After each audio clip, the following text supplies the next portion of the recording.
Amakuru ababaje cyane, amakuru ateye agahinda. Turi ku itariki ya 20 z'ukwezi kwa munane umwaka n'ibihumbi 2024. Ni inkuru itugezeho aka kanya. Mu by'ukuri abantu benshi bari gukomeza kugarukaho ibintu byabereye muri ADPR hariya i Nyagatare. Nibyo bintu mu by'ukuri ku mbuga nkoranyambaga biri gukomeza kugarukwaho cyane. Ku itariki ya 15 hari kuwa kane w'iki cyumweru dusoje, tariki ya 15 z'ukwezi kwa munane, ururembo rwa Nyagatare bari bakoze umubatizo. Abantu benshi mu by'ukuri baraza barabatizwa barihana. Donc byari ibintu byiza, abakristo bo muri ADPR barishimye cyane. Ariko kandi ubwo umubatizo warangiraga hatashye inkuru y'incamugongo. Umubatizo warabaye, urangije kuba abakristo binjira mu rusengero. Bamaze kwinjira mu rusengero, birumvikana ahantu hahuriye abantu benshi, haba gukina, abantu abana nyine namwe murabizi ku rusengero uburyo abana baba bari hanze bari gukina. Wenda nk'iyo habaye umubatizo cyane cyane nk'amatorero uba usanga afite Yorodani. Donc abantu bigenda gutyo.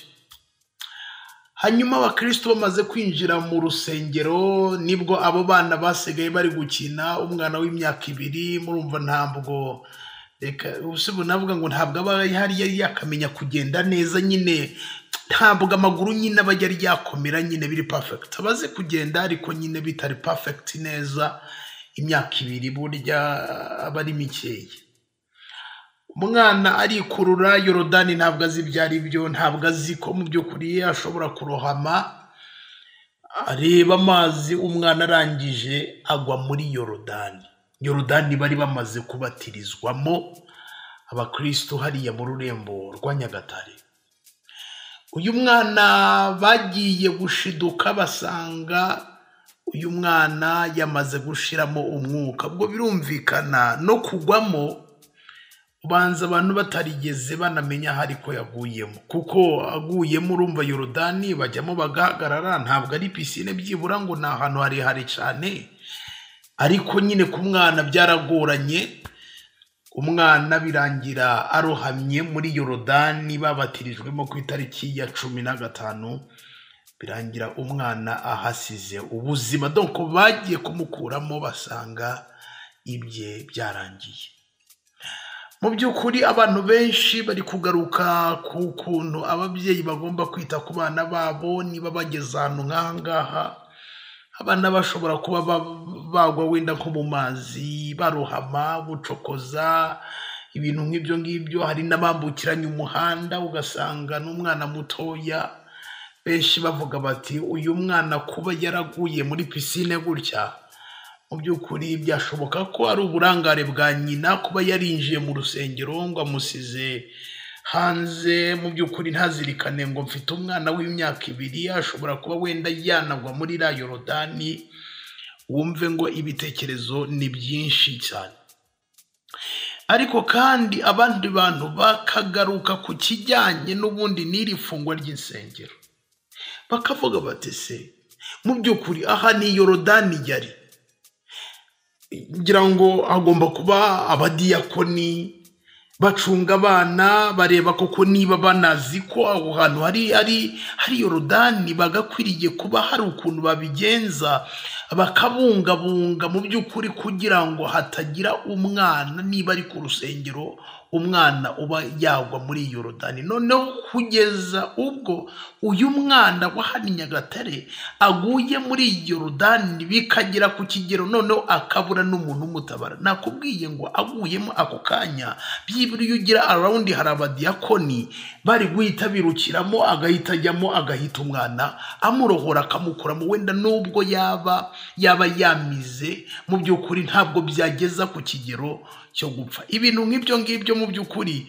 ku mbuga nkoranyambaga abantu ku kijyanye n'insengero nyine abantu benshi bari n'ubundi kugaruka kuri ibi bintu bavuga bati mu by'ukuri abakuru b'insengero bapange gahunda neza, niba ahantu babona urusengero wenda rumeze gutya na gutya bavuge ngo abadiyakoni inshingano yabo ni iyi ngiyi, mucungira Yorodani. Ntekereza ko ubu ngubu iterambere ryaje, insengero nyinshi uba usanga zifite Yorodani, donc hari ukuntu baba baracukuye nyine bagashyiramo amazi, cyangwa se baba barabatiza bagashyiramo amazi ugasanga ni ikintu cy'ikinogo, ariko n'icyo kinogo umuntu ashobora kugwamo nyine akaba yatakaza ubuzima, akaba yavunika.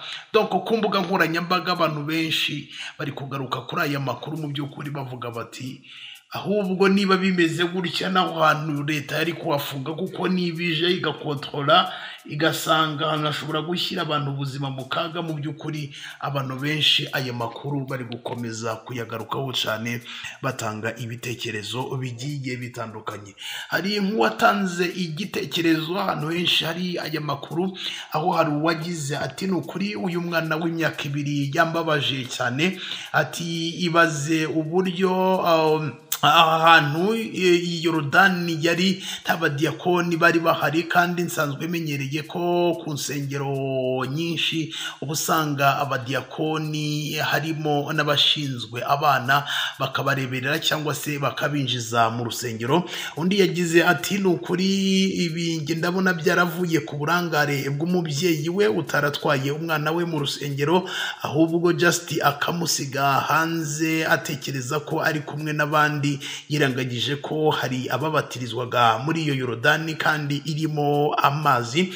Undi ati ni ukuri birababaje cyane, ati ngewe ndumva ahubwo izi nsengero zimeze gutya zaganwa, ati ni gute kuko umwana apfira ku rusengero. Ati ibi ni uburangare bw'abadiyakoni ndetse n'abayobozi b'itorero, ati bahanwe. Ahubwo hari undi wagize ati ni ukuri birababaje cyane, ati ibaze abakristo baje kubatizwa kugira ngo bakire ibyaha, hanyuma umwana w'imyaka 2 nawe agwa muri iyo Yorodani kweli. Ati ni amarira avanze n'umubabaro ukomeye cyane, nubwo bamwe bakijijwe ariko hari abatashye bababaye kubwo kubura wabo. Undi yagize ati ni ukuri birababaje cyane, uyu mwana wa hariya i Nyagatare yambabaje bitewe n'ukuntu yapfuye. Undi yagize ati ni ukuri leta yongere irebe neza, ati hari insengero zagakwiriye gufungwa.